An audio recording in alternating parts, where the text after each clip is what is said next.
Bapak, Ibu, dan saudara-saudari yang terkasih dalam Tuhan, berkah dalam. Hari ini adalah hari Minggu Paskah yang ke-6. Sebelum perayaan Ekaristi dimulai, kami sampaikan warta paroki minggu ini. Kamis 13 Mei 2021 merupakan hari raya kenaikan Tuhan. Misa akan dilaksanakan pada hari Rabu 12 Mei 2021 pukul 5 sore dengan petugas Kor Lingkungan Santo Gregorius dan Santo Dominikus, Dirijen Saudari Maria Dwika, Pemazmur Bapak Antonius Eko Nugroho, Organis Saudari Febrina, Lektor Saudari Vincentia Ari Anggreani, Paramenta dan hiasan altar, tim hiasan altar, Misdinar, Agatha dan Anin, Prodiakon, Bapak Paulus Budiwinarto dan Ibu Berta Trihartiningsih, non-liturgi lingkungan Santo Gregorius. Misa minggu depan merupakan hari Minggu Paskah yang ke-7 dan hari Minggu Komunikasi Sedunia. Misa akan dilaksanakan pada hari Sabtu 15 Mei 2021 pukul 5 sore dengan petugas Kor Lingkungan Santo Stefanus, Dirijen Ibu Dian Puspajati, Pemazmur Bapak Antonius Kamiti, Organis Ibu Berta Trihartiningsih, Lektor Saudari Agatha, Paramenta dan hiasan altar, tim hiasan altar, Misdinar, Anita dan Devon, Prodiakon, Bapak Ignatius Supoyo Darmono dan Bapak Stefanus Suyanto, non-liturgi lingkungan Santa Agatha dan Santo Dominikus. Pengumuman tahbisan diakon yang akan diterima oleh 2 frater dari Serikat Yesus di wilayah Keuskupan Agung Semarang, yaitu 1. Frater Martinus Dam Fabrianto SJ berasal dari Paroki Santo Petrus Kalirejo Lampung. 2. Frater Filipus Bagus Widyawan SJ berasal dari Paroki Santa Maria Ratu Bayat. Kedua frater akan menerima sakramen tahbisan diakon dari Monsinyur Roberto Rubiatmoko pada hari Senin 10 Mei 2021 pukul 10 pagi di Gereja Antonius Padua, Kota Baru, Yogyakarta. Marilah kita awali perayaan Ekaristi hari ini dengan menyanyikan lagu pembuka.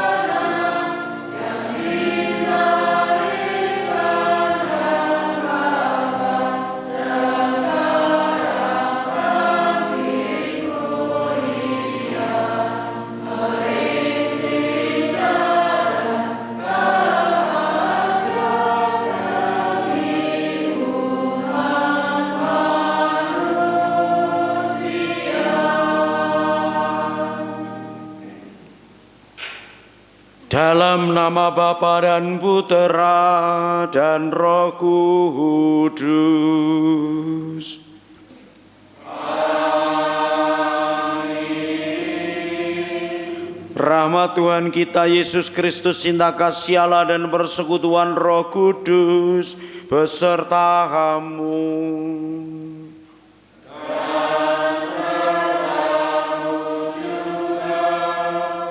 Bapak Ibu saudara-saudariku terkasih, Allah adalah cinta kasih.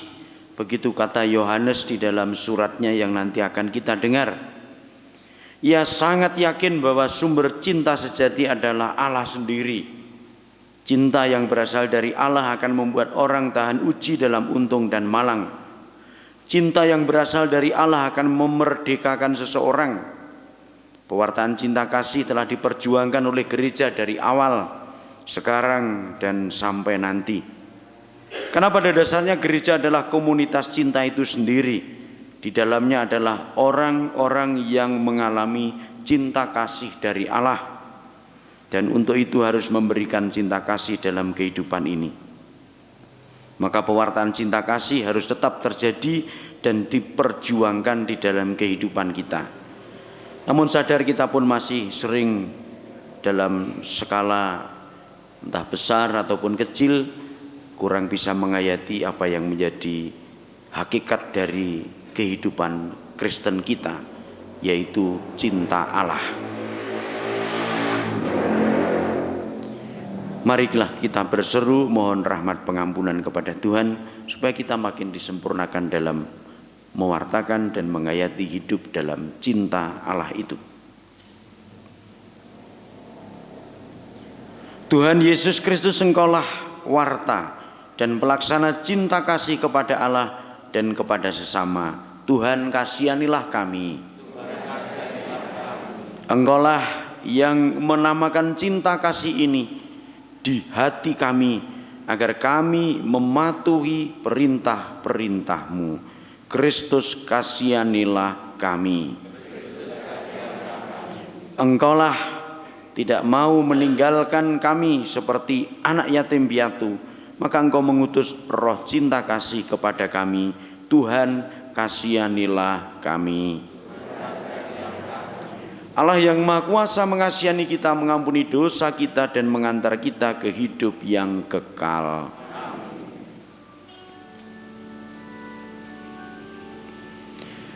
Kemuliaan kepada Allah di sorga dan damai di bumi kepada orang yang berkenan padanya.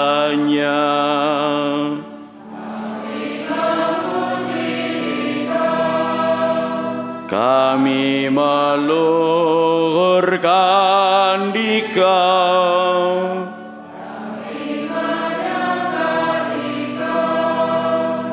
kami memuliakan Dikau, kami bersyukur kepadamu karena kemuliaan-Mu yang besar. Ya Tuhan Allah Raja Surgawi, Allah Bapa yang Maha Kuasa, ya Tuhan Yesus Kristus, Putra yang tunggal. Ya Tuhan Allah, Anak Domba Allah, Putra Bapa.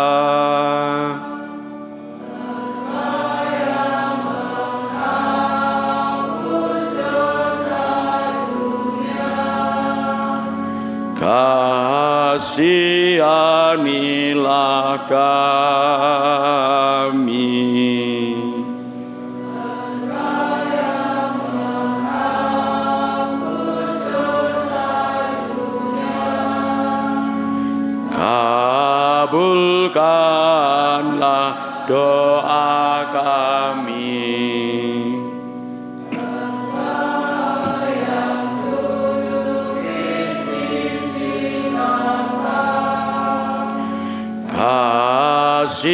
Kasihanilah kami. Karena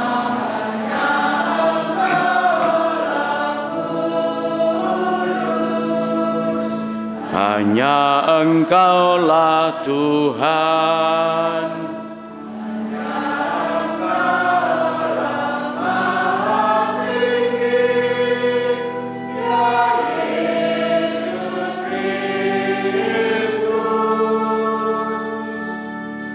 Bersama dengan Roh Kudus dalam kemuliaan Allah Bapa.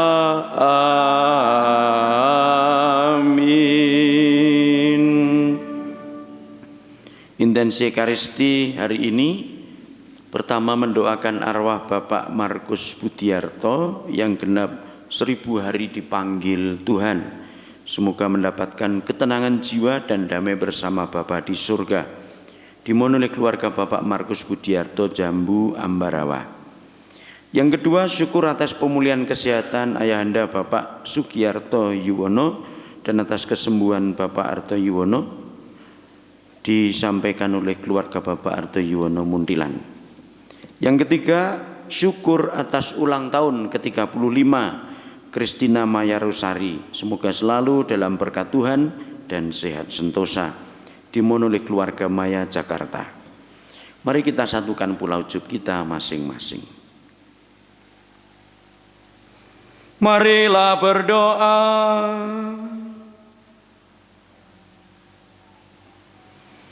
Ya Allah yang Maha Kuasa, bantulah kami agar dengan semangat yang tinggi kami merayakan hari-hari sukacita ini untuk menghormati Tuhan yang bangkit. Semoga apa yang kami kenang dalam perayaan ini senantiasa kami amalkan dalam karya dengan pengantaraan Yesus Kristus Putramu Tuhan kami yang bersama dengan Dikau dalam persatuan Roh Kudus hidup dan berkuasa Allah sepanjang segala masa.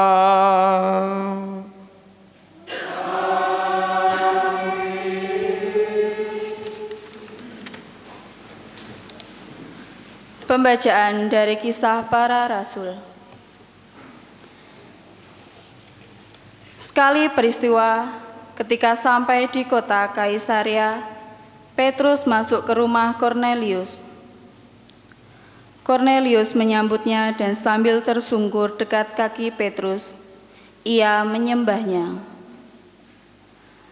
Tetapi Petrus menegakkan dia serta berkata, "Bangunlah, aku hanya manusia biasa."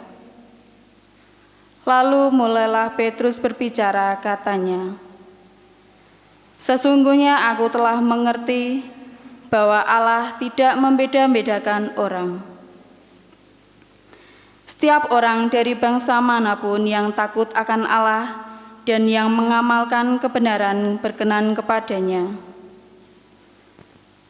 Ketika Petrus sedang berbicara, turunlah Roh Kudus ke atas semua orang yang mendengarkan pemberitaan itu. Dan semua orang beriman dari golongan bersunat yang waktu itu menyertai Petrus tercengang-cengang karena melihat bahwa karunia Roh Kudus dicurahkan atas bangsa-bangsa lain juga. Sebab mereka mendengar orang-orang itu berkatalah dalam bahasa roh dan memuliakan Allah. Lalu Petrus bertanya, "Bolehkah mencegah orang-orang ini dibaptis dengan air, sedangkan mereka yang telah menerima Roh Kudus sama seperti kita?" Maka Petrus menyuruh mereka dibaptis dalam nama Yesus Kristus. Kemudian orang-orang itu meminta kepada Petrus supaya ia tinggal beberapa hari lagi bersama-sama mereka. Demikianlah sabda Tuhan.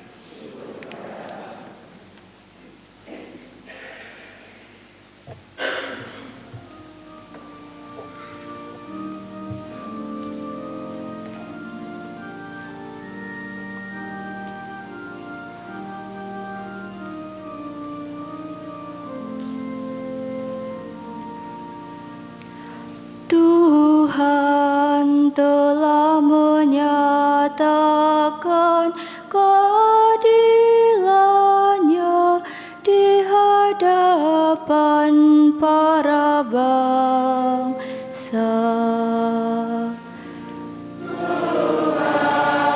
Tuhan telah menyatakan keadilannya di hadapan para bangsa. Nyanyikanlah lagu baru bagi Tuhan, sebab Ia telah melakukan melakukan karya-karya yang ajaib. Keselamatan telah dikerjakan oleh tangan kanannya, oleh lengannya yang kudus. Tuhan telah menyatakan keadilannya di hadapan para bangsa. Tuhan telah memperkenalkan keselamatan yang datang daripadanya. Ia telah menyatakan keadilannya di hadapan para bangsa. Ia ingat akan kasih dan kesetiaannya terhadap kaum Israel. Tuhan telah menyatakan keadilannya di hadapan para bangsa. Bacaan dari surat pertama Rasul Yohanes. Saudaraku, saudaraku yang terkasih, marilah kita saling mengasihi, sebab kasih itu berasal dari Allah, dan setiap orang yang mengasihi lahir dari Allah dan mengenal Allah. Barang siapa tidak mengasihi, ia tidak mengenal Allah, sebab Allah adalah kasih. Dalam hal inilah kasih Allah dinyatakan di tengah-tengah kita, yaitu bahwa Allah telah mengutus anaknya yang tunggal ke dunia, supaya kita hidup olehnya. Inilah kasih itu, bukan kita yang telah mengasihi Allah, tetapi Allah yang telah mengasihi kita dan yang telah mengutus anaknya sebagai silih bagi dosa-dosa kita. Demikianlah sabda Tuhan.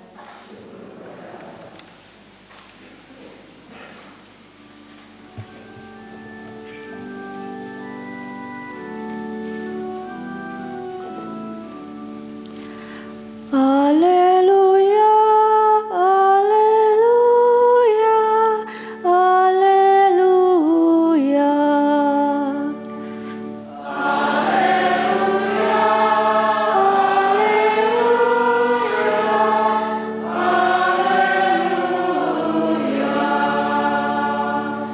Siapa yang mengasihi aku akan menuruti firman-Ku.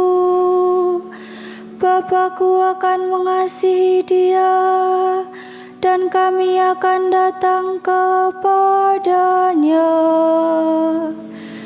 Haleluya, haleluya, haleluya. Tuhan bersamamu dan bersama.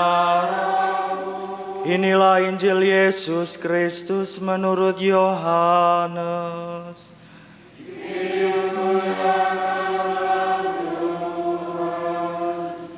Dalam amanat perpisahannya, Yesus berkata kepada murid-muridnya, "Seperti Bapa telah mengasihi aku, demikian juga aku telah mengasihi kamu. Tinggallah di dalam kasih-Ku itu. Jikalau kamu menuruti perintah-Ku, kamu akan tinggal dalam kasih-Ku, seperti aku menuruti perintah Bapa-Ku dan tinggal dalam kasih-Nya.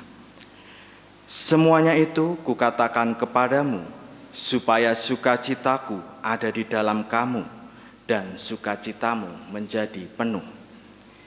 Inilah perintah-Ku, yaitu supaya kamu saling mengasihi, supaya Aku telah mengasihi kamu.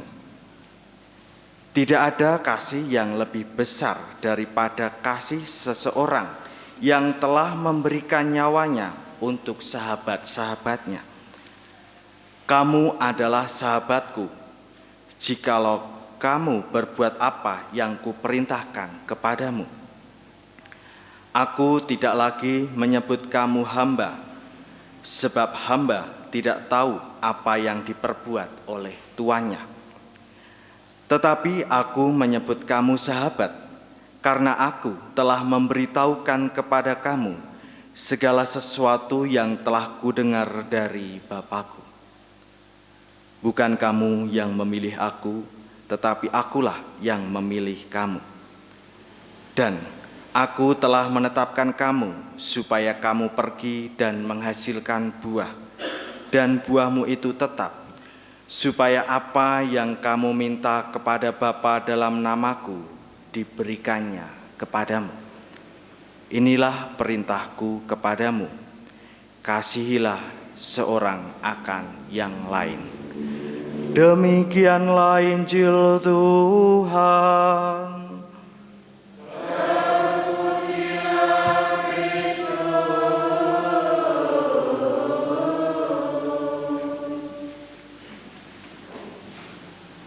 Saudara-saudari yang terkasih dalam Kristus, berkah dalem. Semoga kita semua dalam keadaan yang sehat dan bahagia. Baik saudara-saudara yang terkasih, baik yang misa offline ataupun yang online, hari ini kita memasuki Minggu Paskah yang ke-6. Saya memberikan judul untuk renungan refleksi saya, kasih. Karena bacaan-bacaan yang kita dengarkan dan renungkan hari ini berbicara tentang kasih. Di tengah-tengah masyarakat kita ada kebiasaan sejauh yang saya tahu. Kalau seseorang sadar bahwa akhir hidupnya sudah dekat, biasanya orang tersebut akan mengumpulkan orang-orang yang dicintainya, entah itu anaknya, mantunya, saudara-saudaranya, ataupun orang-orang yang dikasihinya. Dan biasanya orang yang mau meninggal itu selalu memberikan pesan ataupun wasiat. Jadi Bapak Ibu ataupun simbah-simbah sing pun krasa kraos ajeng ditimbali Gusti, enggal-enggal ngempalaken sedaya kadang sedulur lan nulis surat wasiat atau menyampaikan pesan terakhir. Biasanya pesan terakhir itu ataupun surat wasiat itu berkaitan dengan napa Bapak Ibu? Warisan. Warisan saged siti, saged utang nggih. Nah, saya teringat sebuah cerita sederhana. Ada seorang bapak yang sudah tua, sudah merasa hidupnya itu tinggal sebentar lagi, sudah merasa mau dipanggil. Ini di luar Jawa, tidak di Jawa. Kemudian bapak tersebut itu karena sudah mau mati, akhirnya mengumpulkan anak-anaknya. Akhirnya dipanggillah anak sulung atau sing barep. Sesuk nek aku mati, tulung buka laci mejaku.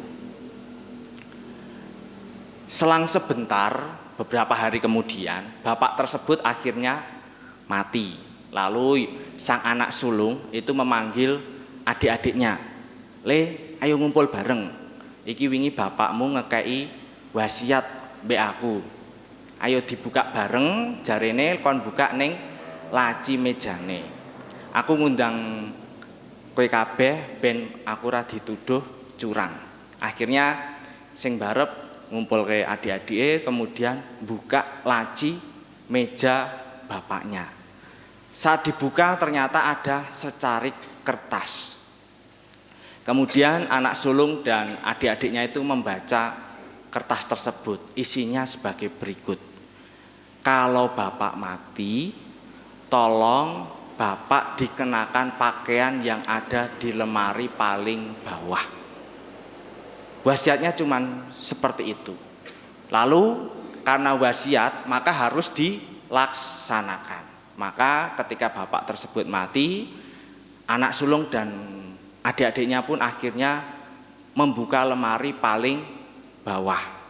Saat menemukan pakaian yang paling bawah, ternyata yang ditemukan adalah pakaian pramuka. Jadi pakaian pramuka, katoke cendek, kemudian ada sempritannya, kemudian ada topi baret niku nggih. Lalu anak-anaknya semuanya bingung. Loh ini gimana? Bapak itu mati, masa dipakaikan baju pramuka? Lalu yang anak sulung karena sudah diberi wasiat, karena ini wasiat maka apapun yang terjadi harus dilaksanakan.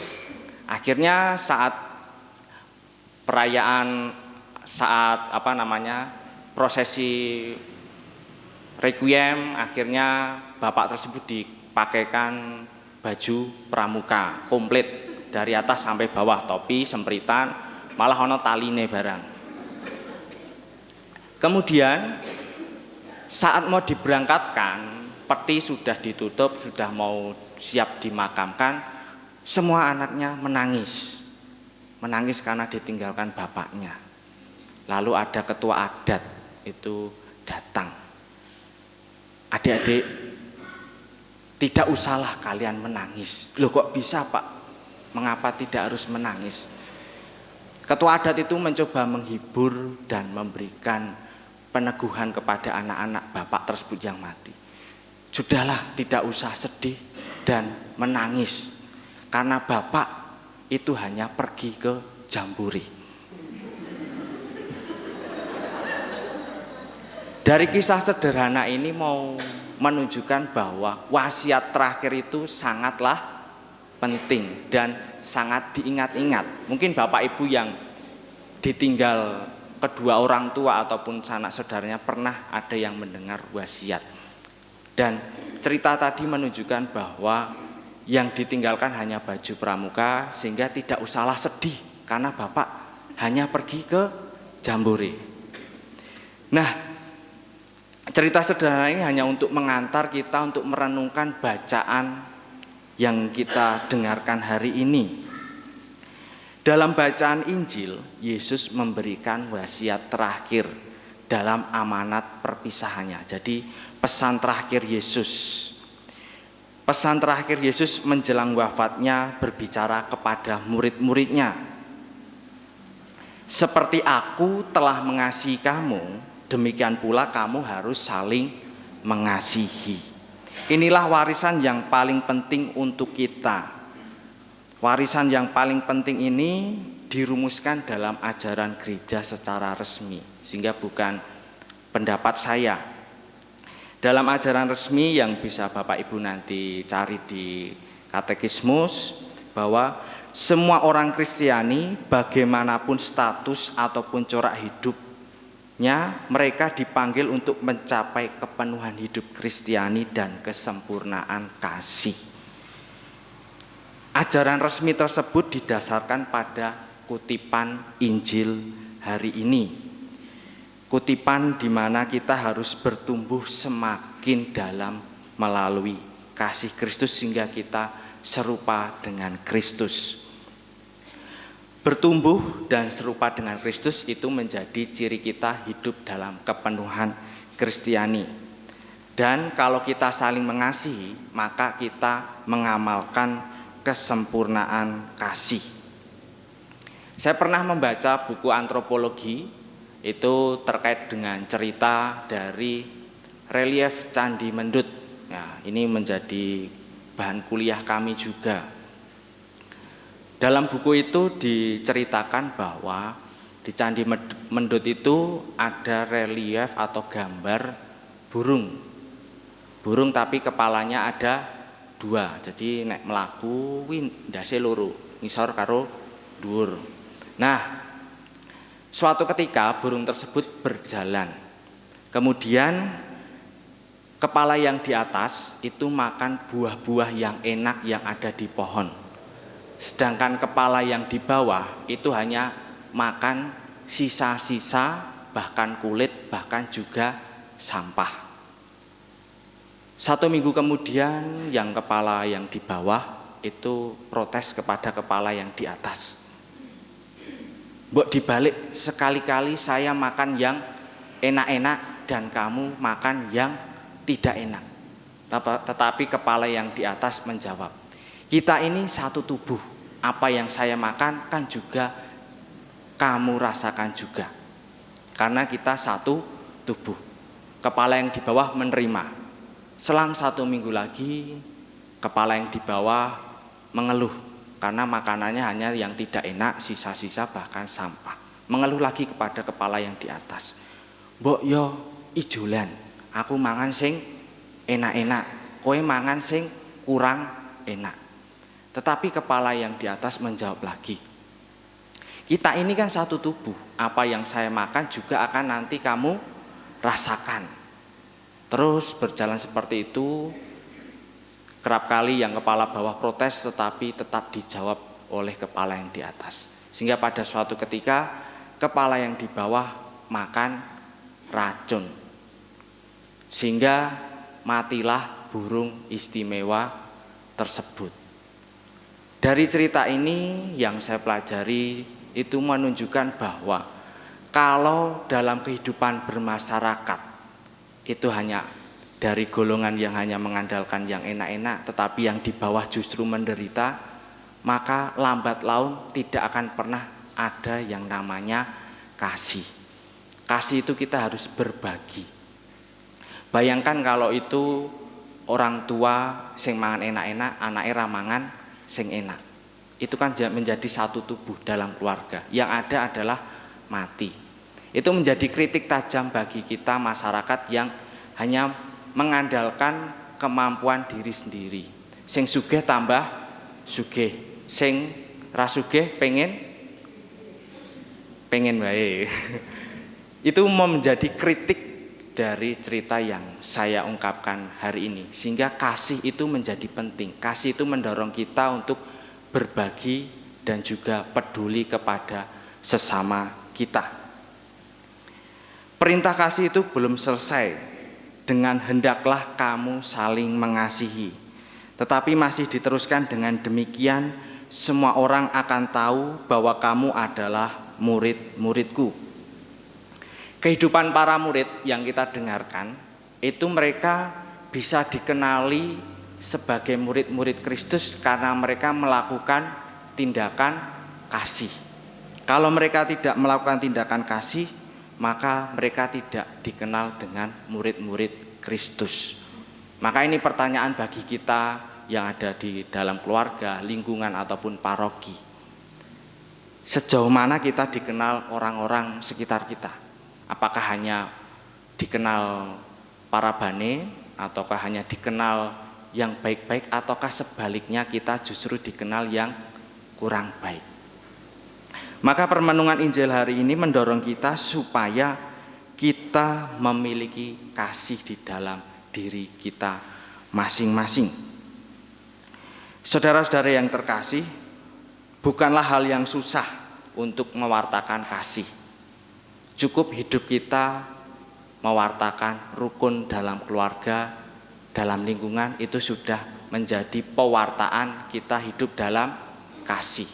Karena kasih itu mendorong kita untuk mewartakan. Yang menjadi pertanyaan, sejauh mana kita melakukan tindakan kasih itu. Saya percaya di paroki Ngabla ini semuanya saya. Semuanya bertindak dengan dasar kasih.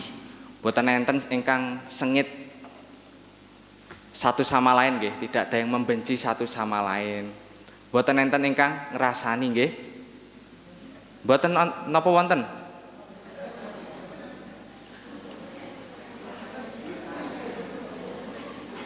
Boten enten gep-gepan nggih. Boten nggih? Boten. Dadi nek latihan kurki ya kabeh teko pas hari H. Terus nek gotong royong nggih kabeh teko. Kemudian pelayanan semakin baik. Ini yang menjadi cita-cita kita dalam mengamalkan kasih. Tidak ada kebencian satu sama lain. Yang ada bagaimana kita memandang dan juga memahami satu sama lain itu sebagai saudara. Mengasihi itu membutuhkan pembiasaan, membutuhkan waktu. Sama seperti halnya kita belajar bahasa. Kalau basa Jawa itu kan dilatih orang tua kepada anak-anaknya. Tasih nggih? Kemudian kalau kami itu belajar bahasa Inggris itu tidak langsung serta-merta bisa capcus ngomong bahasa Inggris, tetapi membutuhkan waktu. Misalnya bahasa Inggrisnya aku seneng kowe. Napa Bapak Ibu? Bahasa Inggrisnya aku seneng kowe itu berarti I love you. Itu butuh waktu yang lama supaya bisa mengucapkan kata I love you dan juga artinya. Tetapi bagi saya juga sama saja. Iso bahasa Inggris tetapi tidak ada you-nya kan juga sama saja. Jadi belajar kasih itu seperti halnya belajar bahasa. Dibiasakan setiap hari dari keluarga, lingkungan ataupun juga dalam hidup berparoki. Kemudian saya teringat juga bahwa bacaan kasih dari bacaan yang kedua dan juga bacaan Injil hari ini mendorong kita untuk memahami kasih itu sendiri. Dalam bahasa Yunani itu ada 3 kasih, ya, menrodok keren sidik. Jadi ada tingkatannya. Yang pertama itu eros, yang kedua itu filia, dan yang ketiga agape. Eros itu lebih pada kenikmatan, kemudian cinta pasangan, kemudian kalau filia itu lebih pada cinta persahabatan, persaudaraan, lalu yang terakhir agape, itu tentang cinta penyerahan dan juga rela berkorban. Mungkin Bapak Ibu masih teringat ketika Petrus ditanya oleh Yesus, apakah engkau mengasihi aku? Itu kan ada 3 kali. Tetapi Yesus bertanyanya itu pada level yang tertinggi. Apakah engkau mencintaiku? Artinya rela berkorban dan lain sebagainya. Tetapi Petrus menjawabnya hanya pada tataran yang filia atau yang tengah, sehingga lebih pada persaudaraan. Ini yang saya renungkan juga dalam bahasa Jawa. Mungkin semoga benar. Jadi kalau dalam bahasa Jawa, kasih itu ada 3 ya. Seneng, remen, kalih tresno. Nek ming seneng itu biasanya kenikmatan ataupun hal-hal fisik. Nek remen itu lebih pada kemareman hati. Tetapi nek tresno kuwi wis sampai pada pengorbanan. Sehingga eros, filia, agape dalam bahasa Yunaninya juga saya padankan dalam bahasa Jawa. Bagaimana kita dari seneng, remen sampai benar-benar tresno. Sehingga pernah ada cerita tentang cinta. Ada seorang pemuda, usianya itu sudah 30 tahun, tetapi tidak berani menikah. Kemudian ditanya oleh temannya, mengapa kamu tidak berani menikah? Usiamu itu sudah 30 tahun. Nganu, saya itu malu karena saya itu masih ngompol. Temannya lalu jawab, halah, mengompol wae kok wedi nikah. Akhirnya temannya tersebut menyarankan sang pemuda ini ke psikolog. Lalu datanglah dia ke psikolog. Selang 3 bulan, sang pemuda ini memberikan undangan kepada temannya, undangan nikah. Akhirnya temannya memberikan selamat. Selamat, akhirnya kamu berani untuk menikah. Tapi pertanyaan saya, mengapa kamu sekarang berani menikah? Dulu sebelum saya datang ke psikolog, kalau ngompol itu malu. Tapi setelah datang ke psikolog, kalau ngompol itu bangga. Ini mau menunjukkan apa? Bahwa cinta kepada seseorang itu butuh perjuangan. Apapun butuh perjuangan. Sehingga dari bacaan yang kita dengarkan hari ini, kita diajak bukan hanya cinta secara permukaan saja, tetapi meniru teladan Yesus. Mencintai, rela berkorban, bahkan dalam istilah bahasa Jawa itu wani getih. Marilah kita semuanya belajar untuk mengasihi bukan hanya dilihat dari luarannya saja, tetapi sungguh-sungguh didasarkan pada Kristus supaya kita berani berkurban seperti halnya Kristus mencintai kita semua. Dimuliakanlah nama Tuhan kini dan sepanjang segala masa.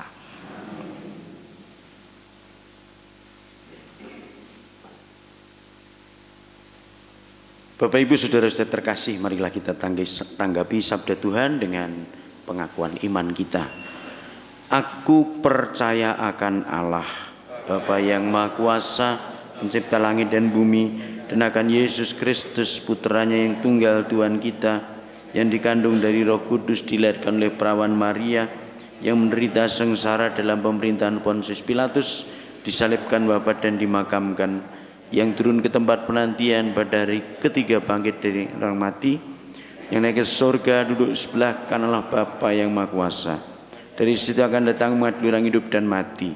Aku percayakan Gereja Katolik yang kudus, persekutuan para kudus, pengampunan dosa, kebangkitan badan, kehidupan kekal. Amin. Kristus bersabda, aku menyebut kamu sahabat, karena aku telah memberitahukan kepada kamu segala sesuatu yang telah kudengar dari Bapakku. Marilah kita memanjatkan doa-doa kita sebagai sahabatnya yang terkasih. Bagi Sri Paus, para uskup dan para imam, semoga Bapa memberkati dan meneguhkan Sri Paus, para uskup dan para imam dalam melaksanakan tugas perutusannya sebagai gembala-gembala yang baik, penuh cinta kasih bagi semua orang demi pewartaan karya keselamatan Kristus. Marilah kita mohon. Kabulkanlah doa kami ya Tuhan. Bagi para bangsa, semoga Bapa menanamkan semangat cinta kasih di antara para bangsa, agar terwujudlah di dunia ini suasana damai, tentram dan sejahtera, jauh dari permusuhan, perang dan saling membunuh. Marilah kita mohon. Kabulkanlah doa kami ya Tuhan. Bagi mereka yang bekerja di bidang perawatan, semoga Bapa memberkati para karyawan-karyawati perawatan orang sakit, agar karya mereka sehari-hari membuat bahagia para pasien. Marilah kita mohon. Kabulkanlah doa kami ya Tuhan. Bagi kita bersama, semoga Bapa membimbing agar kita dapat menjalani hidup kita dengan riang, gembira dan damai sejahtera menuju kebahagiaan yang kekal. Marilah kita mohon. Kabulkanlah doa kami ya Tuhan. Ya Bapa, terimalah pula dalam kedamaian abadi bersama Bapa di surga, Bapak Markus Budiarto yang 1000 hari lalu telah Kau panggil. Terimalah pula saudara-saudari kami yang telah berpulang dan berpegang teguh pada hidup imannya. Kami mohon. Ya Bapak, terimalah pula syukur dari keluarga Bapak Arto Yuwono atas kesembuhan ayahnya Sugiyarto Yuwono atas sakitnya, juga kesembuhan bagi dirinya. Berkatilah pula saudara-saudari kami yang sedang sakit, ringankanlah bebannya dan berilah kesehatan, kesembuhan seperti sedia kala. Marilah kita mohon. Terimalah pula syukur atas ulang tahun yang ke-35 Kristina Mayarusari, kiranya Engkau selalu memberkati dan memberikan kesehatan, semuanya bisa lancar dan apa yang diharapkan segera terwujud. Marilah kita mohon.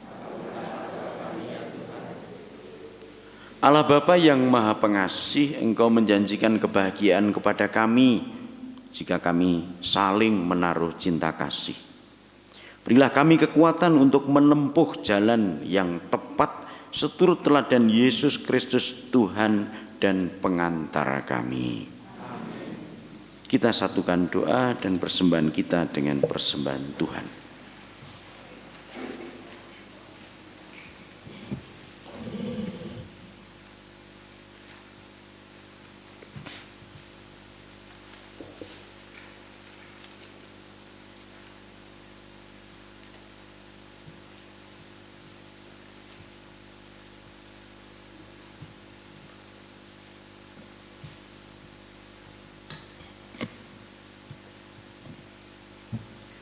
Terpujilah Engkau ya Tuhan Allah semesta alam, sebab dari kemurahan-Mu kami menerima roti yang kami siapkan ini.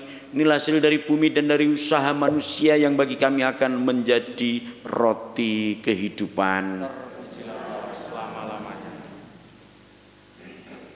Terpujilah Engkau ya Tuhan Allah semesta alam, sebab dari kemurahan-Mu kami menerima anggur yang kami siapkan ini.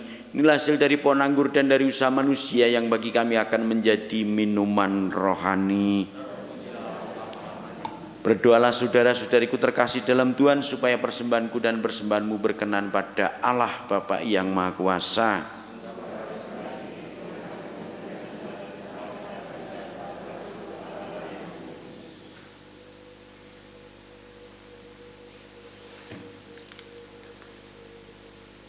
Ya Allah, terimalah doa-doa yang kami panjatkan ke hadirat-Mu bersama persembahan korban ini. Sudilah Engkau menyucikan kami dengan rahmat-Mu, agar kami layak menerima sakramen kasih-Mu yang agung dengan pengantaraan Kristus Tuhan kami. Tuhan serta-Mu.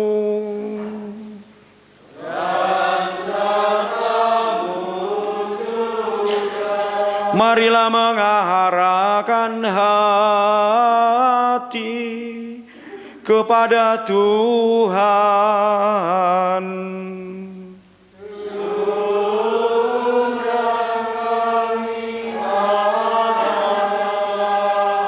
Marilah bersyukur kepada Tuhan Allah kita.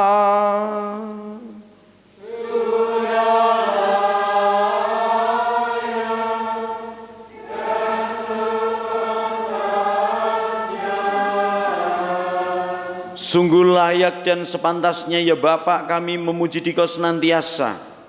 Namun teristimewa pada masa ini layaklah Engkau kami muliakan lebih meriah, sebab Kristus anak domba Paskah kami sudah dikorbankan dan kini bangkit dengan jaya. Sebab telah binasalah kekuasaan dosa yang dulu berjaya, dan telah dipugarlah seluruh alam yang dulu rusak. Dalam Dia pula hidup kami yang merana mendapat makna dan kekuatan baru. Dari sebab itu di seluruh muka bumi umat-Mu bersukaria merayakan kegembiraan Paskah bersama segenap penghuni surga dan para malaikat yang bermadah memuliakan keagungan-Mu sambil tak henti-hentinya bernyanyi.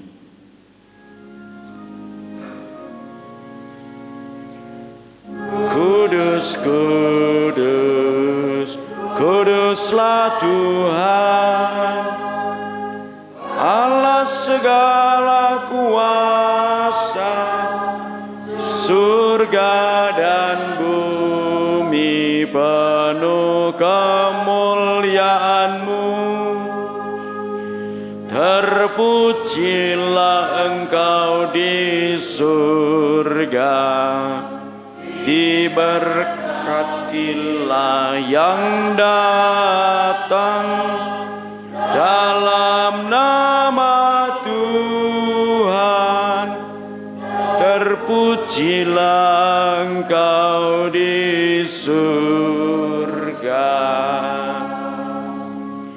Sungguh kuduslah Engkau ya Bapa, sumber segala kekudusan. Oleh sebab itu pada hari Minggu ini kami menghadap Dikau sehati sejiwa dengan jemaat-jemaat separoki dan sekuskupan dalam kesatuan dengan seluruh gereja.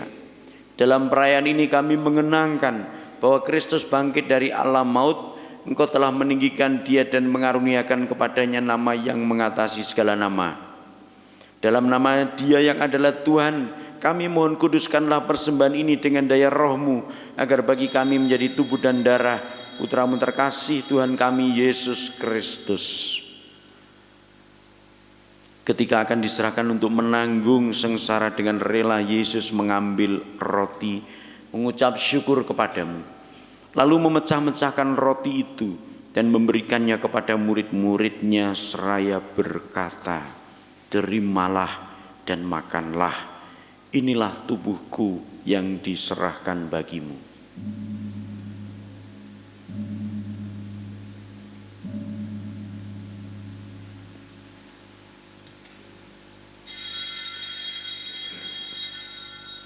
Demikian pula sesudah perjamuan Yesus mengambil piala, sekali lagi ia mengucap syukur kepadamu. Lalu memberikan piala itu kepada murid-muridnya seraya berkata, terimalah dan minumlah, inilah piala darahku, darah perjanjian baru dan kekal yang ditumpahkan bagimu dan bagi semua orang demi pengampunan dosa. Lakukanlah ini untuk mengenangkan daku.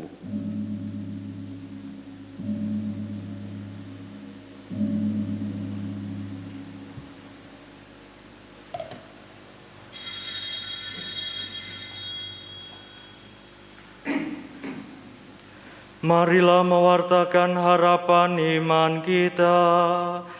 Kristus telah wafat, Kristus telah bangkit, Kristus akan kembali. Sambil mengenangkan wafat dan kebangkitan Kristus, kami mempersembahkan kepadamu ya Bapa, roti kehidupan dan piala keselamatan. Kami bersyukur sebab Engkau anggap layak menghadap Engkau dan berbakti kepadamu. Kami mohon agar kami yang menerima tubuh dan darah Kristus dihimpun menjadi satu umat oleh Roh Kudus. Bapak, perhatikanlah gerejamu yang tersebar di seluruh bumi.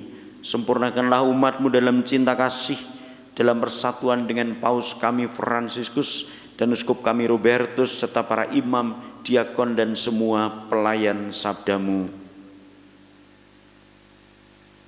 Ingatlah kan saudara-saudari kami kaum beriman yang telah meninggal dengan harapan akan bangkit, terutama yang kami doakan dalam Ekaristi ini, Bapak Markus Budiarto, dan akan semua orang yang telah berpulang dalam kerahiman-Mu, terimalah mereka dalam cahaya wajah-Mu. Kasihanilah kami semua, agar kami Engkau terima dalam kebahagiaan abadi bersama Santa Maria Perawan dan Bunda Allah, bersama para rasul dan semua orang kudus dari masa ke masa yang hidupnya berkenan di hati-Mu. Semoga kami pun Kau perkenankan turut serta memuji dan memuliakan Dikau dengan pengantaraan Yesus Kristus Putra-Mu. Dengan pengantaraan Kristus bersama Dia dan dalam Dia, bagi-Mu Allah Bapa yang Maha Kuasa, dalam persekutuan dengan Roh Kudus, segala hormat dan kemuliaan sepanjang segala masa. Amin. Amin. Amin.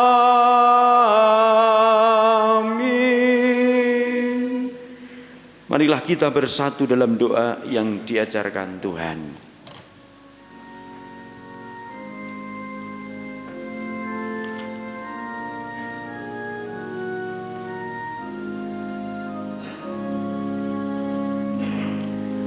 Bapa kami yang ada di surga, dimuliakanlah nama-Mu, datanglah kerajaan-Mu, jadilah kehendak-Mu di atas bumi seperti di dalam surga.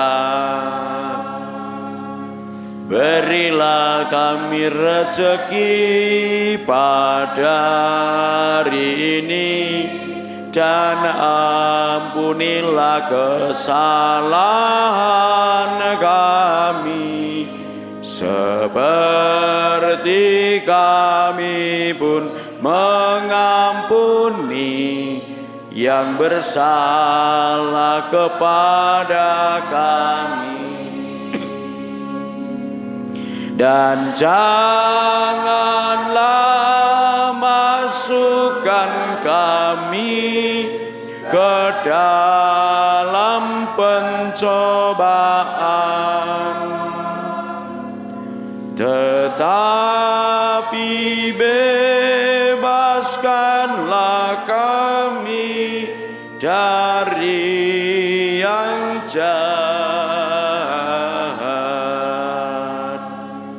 Ya Bapa, datanglah kerajaan-Mu di seluruh muka bumi, bukalah hati setiap orang supaya percaya kepadamu, dan dengan demikian menjadi warga kerajaan-Mu yang abadi. Semoga kami pun giat mewujudkan kerajaan-Mu di tengah masyarakat sambil mengharapkan kedatangan penyelamat kami, Yesus Kristus. Damai Tuhan bersama-Mu.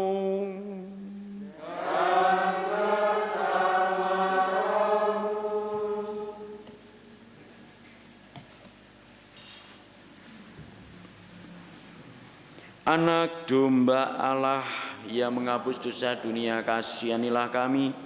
Anak domba Allah yang menghapus dosa dunia, kasihanilah kami. Anak domba Allah yang menghapus dosa dunia, berilah kami damai. Saudara-saudariku yang dikasihi Tuhan dan mengasihi Tuhan, inilah Dia sang sumber kasih. Berbahagialah Anda yang diundang ke dalam perjamuannya. Ya Tuhan, saya tidak pantas Tuhan datang pada saya, tetapi bersabdalah saja maka saya akan sembuh.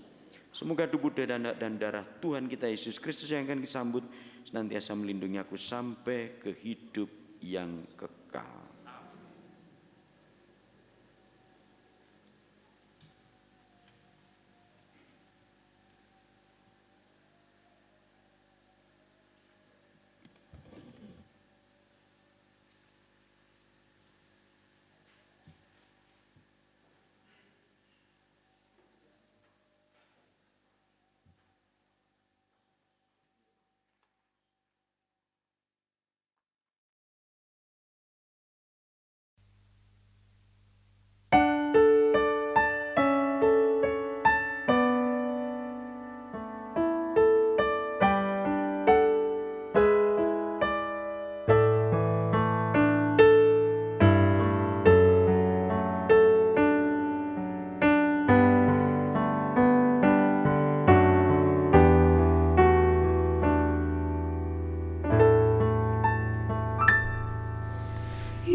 Marilah berdoa.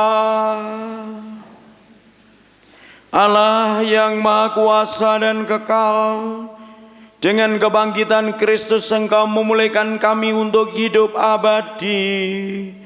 Lipat gandakan buah-buah sakramen Paskah dalam diri kami, dan kuatkanlah hati kami dengan santapan keselamatan kami. Dengan pengantaraan Kristus Tuhan kami yang hidup dan berkuasa sepanjang segala masa.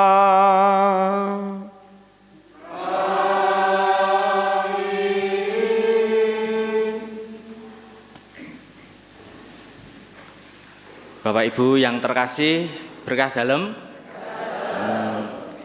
Pada kesempatan hari ini saya hendak menyampaikan beberapa hal.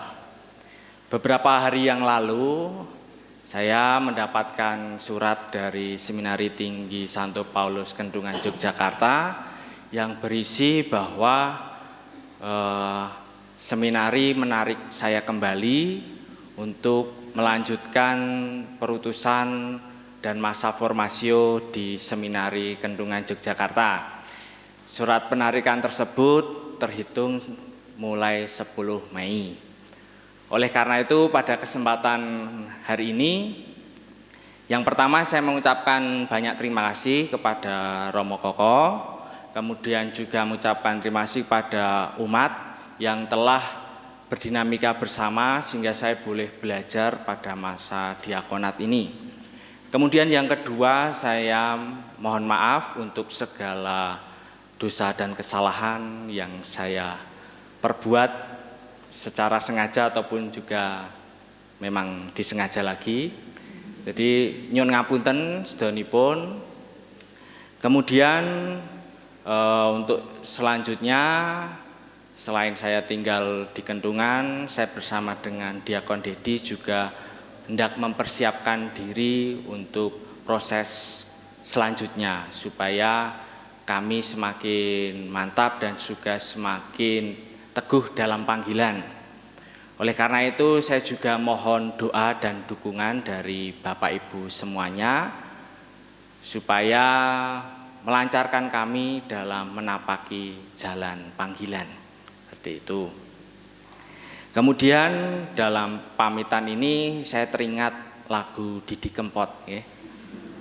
Nyon ngapunten niki tadi mboten liturgi. Kaya ngene rasane wong nandang kangen, rina wengi atiku rasane seneng. Cendek banget ya. Tansah kelingan kepengin nyawang, sedelo wae uwis ning Kendungan.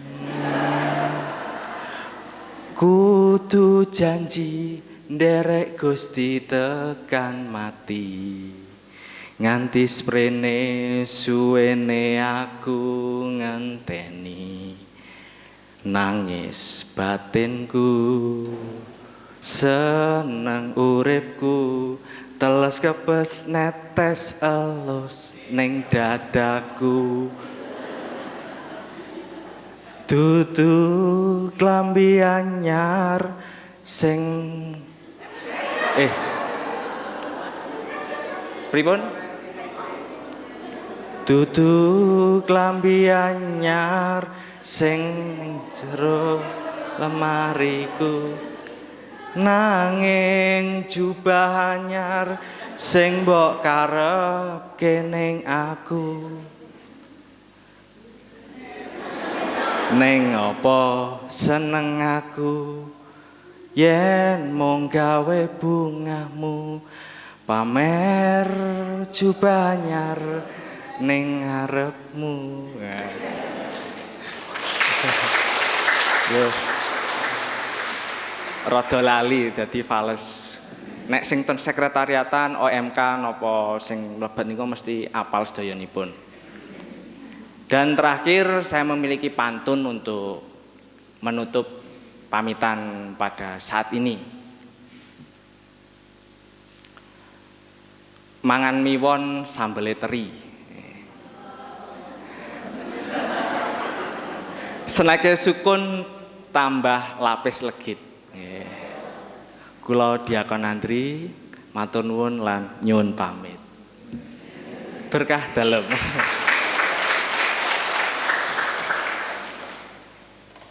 Romo Andre selamat bertugas di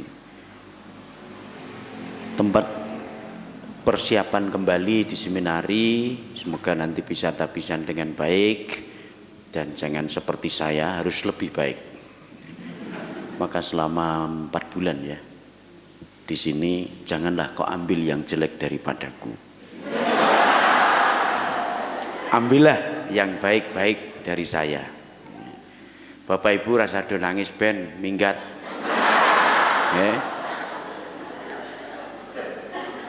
Rasa do gendoli biar Romo Diakon pergi.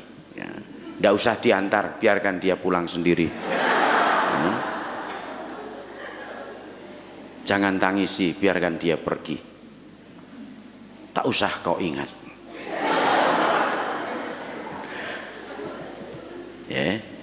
Jadi biasa bahwa kami sebagai entah imam, frater itu siap sedia untuk tugas dan juga siap dia untuk menerima rahmat Tuhan dalam tabisan maupun dalam jenjang-jenjang sebelumnya.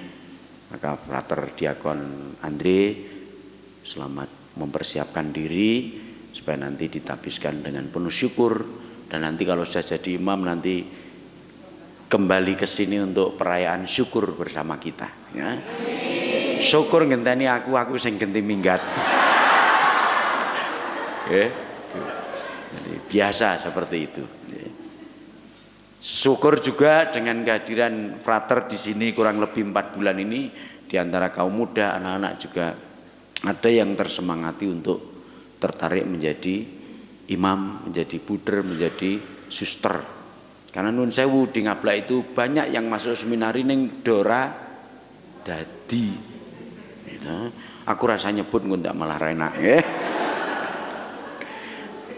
Tapi bagus bahwa masih terlibat dalam kehidupan berparoki. Yaitu gagal di seminari di mata mungkin orang yang menilainya gagal dan tidak. Ya.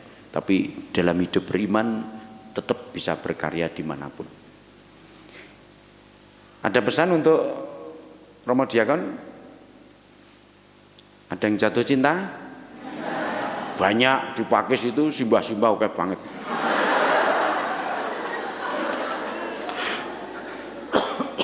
Alah aku ketemu frater kok wis tuwek ngono jare. Yo nyanyine ya iwak peyek gitu. Nonton to lagune iwak peyek? Piye nika? Aku tuwek ngono kata. Ya, mari kita doakan frater untuk panggilannya dengan doa Salam Maria 3 kali supaya juga sebagai imam menjadi pribadi yang dekat juga dengan Bunda Maria. Salam Maria penuh rahmat, Tuhan sertamu, terpujilah engkau di antara wanita dan terpujilah buah tubuhmu Yesus. Santa Maria Bunda Allah, doakanlah kami yang berdosa ini sekarang dan waktu kami mati. Amin. Salam Maria penuh rahmat, Tuhan sertamu, terpujilah engkau di antara wanita dan terpujilah buah tubuhmu Yesus. Santa Maria Bunda Allah, doakanlah kami yang berdosa ini sekarang dan waktu kami mati. Amin. Salam Maria penuh rahmat, Tuhan sertamu, terpujilah engkau di antara wanita dan terpujilah buah tubuhmu Yesus. Santa Maria Bunda Allah, doakanlah kami yang berdosa ini sekarang dan waktu kami mati. Amin. Ibu Maria, engkau ibu para imam dan calon imam, kiranya kau dampingi pula pada saat-saat untuk persiapan tabisan imam bagi saudara kami, frater Diakon Yohanes Dwi Andre, supaya sungguh kau dampingi dan menjadi imam anakmu sendiri. Mari kita mohon berkat Tuhan untuk mengakhiri perjamuan Tuhan ini, juga untuk perjalanan panggilan frater Yohanes Dwi Andrianto ini. Tuhan sertamu,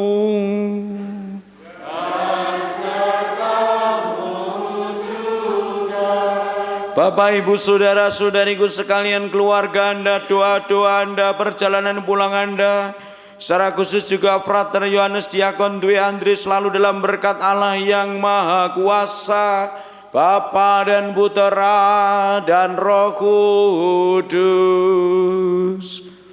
Amin. Saudara sekalian, perayaan Ekaristi sudah selesai. Haleluya. Haleluya.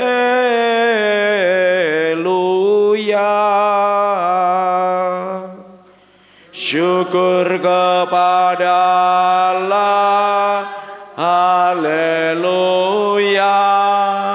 Haleluya.